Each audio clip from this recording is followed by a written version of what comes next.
안녕하세요, 리버트입니다. 특히 여자들은 체중에 상관없이 본인의 기준으로 살이 찐 것과 빠진 것에 따라 자존감이 좌우되는 경우가 있어요. 사회문화적 특성상 다이어트 강박증 1위인 우리나라에서 살고 있다 보니 잘못된 신체 자아상을 갖게 된 경우도 많은데요. 극단적으로 체중이 곧 나 자신이라고 생각하면서 살이 빠지고 좀 날씬해지면 스스로를 더 사랑하는 반면에 살이 찌고 뚱뚱해지면 자신을 혐오하는 지경에 이르기도 해요. 다시 말해, 지금 자신의 외형에 만족스럽지 않은 일부 사람들은 살을 빼면 세상이 달라지고 자기 자신도 엄청 사랑할 수 있을 것 같다는 착각을 하곤 해요. 뭐 일부 사람들은 그럴 수도 있겠죠?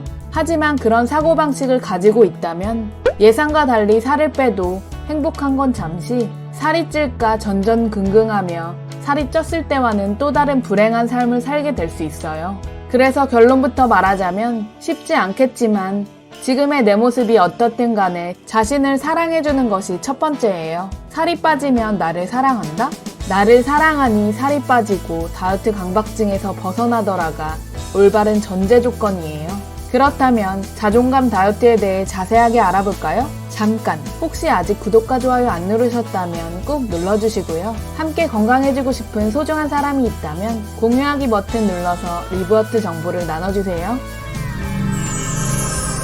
첫째, 참 쓰잘데기 없는 비교. 어렸을 때 제가 성적표를 받아오면 엄마는 잘했다고 칭찬해주셨지만 칭찬에 인색하고 표현에 서투르셨던 아빠는 잘한 과목보다는 성적이 좋지 않은 과목에 대해 늘 지적하셨어요. 그리고 일명 엄친딸, 그러니까 아빠 친구 딸 누구는 어디서 상을 받았다더라, 이번에 전교 몇 등을 했다더라 등의 말을 늘 하셨었죠. 누구와 비교하는 그 얘기가 어린 시절 저에게는 큰 상처였고 정말 듣기 싫었던 것 같아요. 그런데 제가 문득 소름 끼치는 사실을 발견했어요. 저는 중학교 때부터 다이어트, 몸매 등에 관심이 생기게 되면서 방학 때마다 온갖 다이어트를 시도했는데 그 이후부터 성인 때까지 다른 사람들의 몸매, 체중과 줄곧 나 자신을 비교해 왔더라고요. 살이 빠진다 한들 나는 타인의 몸매처럼 절대 될 수가 없는데도 말이죠. 체형 자체가 다르니까요. 열심히 비교한다고 해도 스스로에게 스트레스를 주고 상처만 받을 뿐이죠. 특히 깡마르고 인형 몸매 같은 모델이나 아이돌, 배우 등과 자신을 비교하는 것은 정말 터무니없는 짓이라고 할 수 있어요. 제가 참 싫어했던 아빠의 비교하던 모습을 제가 제 스스로에게 하고 있었다는 사실이 좀 충격적이었어요. 그리고 저는 팔다리가 통통한 체형이라 팔이 슬림한 친구에게 넌 참 날씬해, 팔라인이 참 예쁘다, 부러워 라고 말한 적이 있었어요. 그때 친구가 말하길, 그래? 나는 허리가 통짜라서 너의 허리 라인이 참 부럽다고 생각했어 라고 말하는 거예요. 그러니까 누구에게나 체형상의 장단점이 있는데 사람은 자기에게 부족한 것을 부각시켜 컴플렉스라는 이름을 갖다 붙이는 것 같아요. 참 어리석게도 말이죠. 혹시 지금 자신의 모습이 꼴 보기 싫더라도, 이전보다 살이 쪄서 거울이 보기 싫더라도 분명 자기에게도 예쁜 구석이 있을 거예요. 없다고요? 에이, 그러면 더 쪼개보세요. 눈썹이 예쁠 수도 있고 손톱이 아름다울 수도 있고 발목이 매력적일 수도 있잖아요. 찾다 보면 이렇게 나한테 아름다운 구석이 많았나? 놀라실걸요? 매일 하루 한 군데씩 칭찬해주다 보면 어느새 자신의 모습이 온통 맘에 들 거예요. 둘째, 나와의 관계, 자신과의 약속 지키기, 자기 비하는 그만. 자존감의 가장 중요한 핵심은 나와 나 자신과의 관계예요. 좀 와닿지 않는다면 친구 A와 B로 예를 들어줄게요.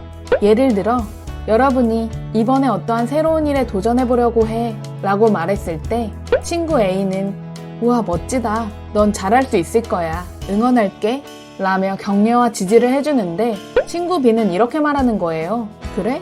그런 거 굳이 왜 시작해? 너 늘 시작하면 금방 질려서 포기하잖아, 나라면 안 하겠다 등 이런 식으로 비아냥거리며 부정적인 말을 쏟아낸다면 여러분들은 누구와의 관계를 지속하고 더 좋아할까요?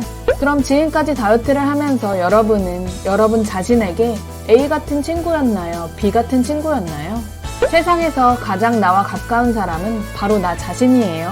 하지만 스스로에게 살쪄서 돼지 같아, 또 먹었어?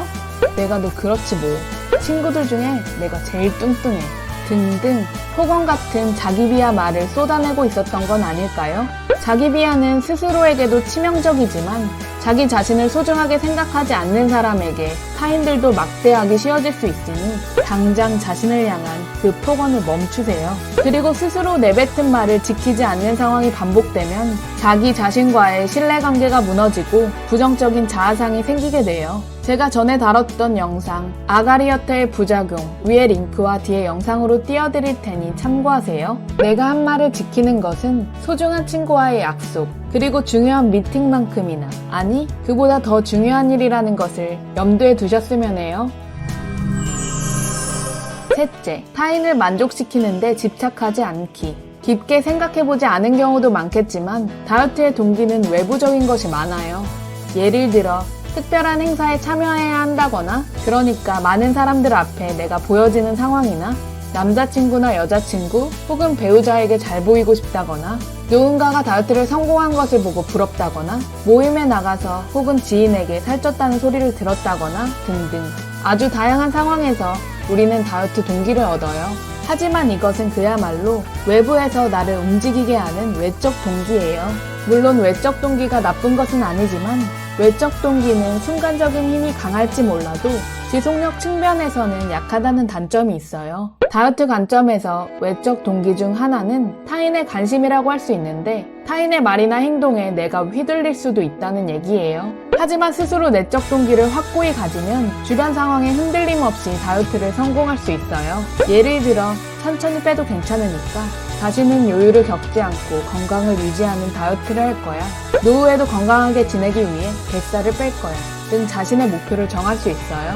그리고 혹시나 해서 말씀드리는데 내가 살이 빠지고 찌고에 따라 나를 대하는 태도가 달라지는 지인이 있다면 그 지인과의 관계를 심각하게 고민해 보셨으면 좋겠어요.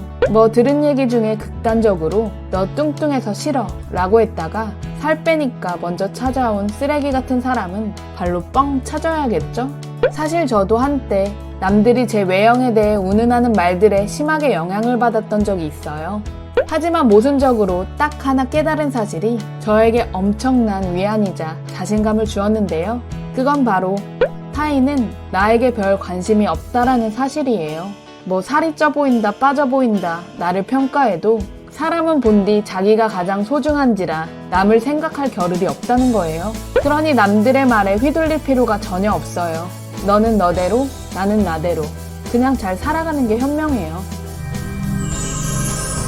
지금까지 자존감 다이어트에 대해 알아보았는데요. 정리 요약해보자면 남들과 비교하지 않기, 나와의 관계를 회복하기, 타인을 만족시키는데 집착하지 않기 이렇게 세 가지였어요.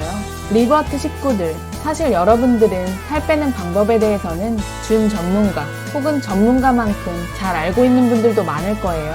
하지만 다이어트 늪에서 벗어나고 다이어트가 내 삶을 좌지우지하지 않도록 하기 위해서는 다이어트 혹은 체중과 무관하게 자존감을 회복하는 게 중요해요.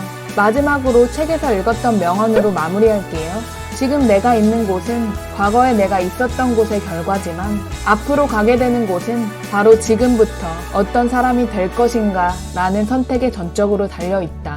구독과 좋아요 누르시면 듣기만 해도 살 빠지는 정보를 빠르고 쉽게 들으실 수 있어요. 어머, 여기까지 다 들으셨나요? 진짜 복 받으실 거예요. 늘 당신을 응원할게요. 고맙습니다.